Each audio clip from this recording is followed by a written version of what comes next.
সাহাবীদের জিজ্ঞাসা করলেন, সাহাবীরা এই লোকটার কি জীবনে ভালো আমল দেখেছো? বলে লাব্বাইক ইয়া রাসূলুল্লাহ, হাবিবাল্লাহ, আমি দেখেছি মদিনার উপকণ্ঠে ইসলামের সৈনিকেরা যুদ্ধ করে কাবু করেছিল, ঘুমিয়েছিল, তন্দ্রায় ছিল। ওই লোকটা সারা রাত থেকে থেকে ওই সৈনিকদের পাহারা দিয়ে জোর সুবহানাল্লাহ বলে। রাসূল লাশ নিজে কবরে নামালেন,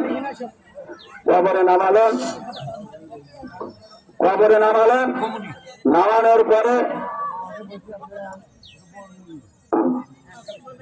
লোকজন আসে, ভাইরা আমার কথা শেষ। এইভাবে তো ডিস্টার্ব দিলে আমার কথা বলছে, হে কবরওয়ালা, সাক্ষী দিতে তোমার সাথীরা তুমি জাহান্নামী, আমি রাসূল সাক্ষী দিলাম বেশক জান্নাতি। রাসূল দাফন কাজ শেষ করে ওমরের ডান কাঁধের উপর এইরকম হাত রেখে বলেন, ওমর, শুধু দুনিয়ার দিকটা দেখলে অন্তরের দিকটা দেখবে না। সাত গাইতে ফিরতে পারি, আল্লাহ ফুটবল দেখবে না, পাদ্রী দেখবে না, মুহাদ্দিস দেখবে না, ইমামে বুখারী দেখবে না, আল্লাহ দেখবে তার কলব, আল্লাহ দেখবে তার অন্তর। সেই জন্য ভাইরা আমার, পায়ে হাত রেখে অনুরোধ করতে চাই, রাসূল হাউজে কাউসারের পানি ফেলাবে, পান করাবে।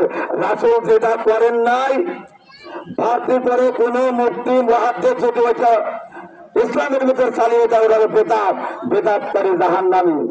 রাসূল হাউজে কাউসারের পানি, একটু পানি দেন, রাসূল হাউজে কাউসারের পানি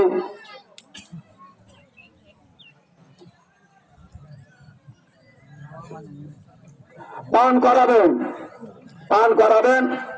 কিছু কিছু উম্মত যারা বেদাত করেছে, রাসূল যেটা করেন নাই। রাসূল নামাজে ইমাম সাহেব যদি ভুল করে সুবহানাল্লাহ দিয়ে লোকমা দিতেন, রাসূল কোনদিন আল্লাহু আকবার বলেন নাই।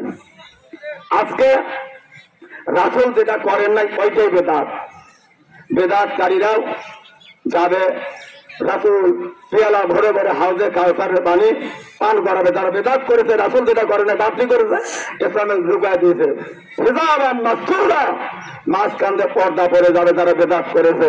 আয় আল্লাহ, উপায় কি? ওরা হাউজে কাউসারের পানি পাচ্ছে, আমি পেলাম না। সেই জন্য ভাই, শিরক করবেন না, বেদাত করবেন না, নিফাক করবেন না, যে আমার ছাড়া এই কাজ হবে না, আমার ছাড়া এটা হবে না, আমার ছাড়া এটা হবে না।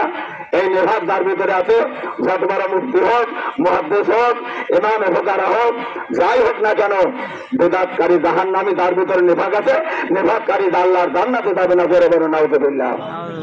সেই রাসূল আমার সুপারিশ করে জান্নাতে নিয়ে যাবে।